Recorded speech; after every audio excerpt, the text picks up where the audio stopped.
ఇప్పుడు మనం మనుషుల్ని క్షమించకుండా వాడు మనల్ని ప్రేరేపిస్తాడు. అది వాడి తంత్రం.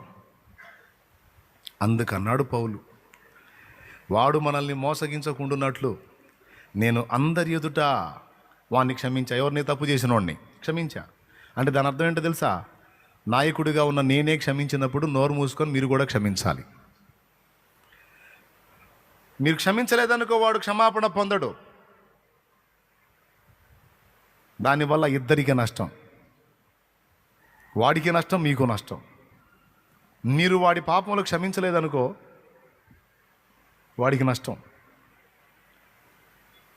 ఎందుకంటే వాడు క్షమాపణ పొందనప్పుడు దేవుని కోపంలో ఉంటాడు, శత్రువు గుప్పెట్లో ఉంటాడు వాడు.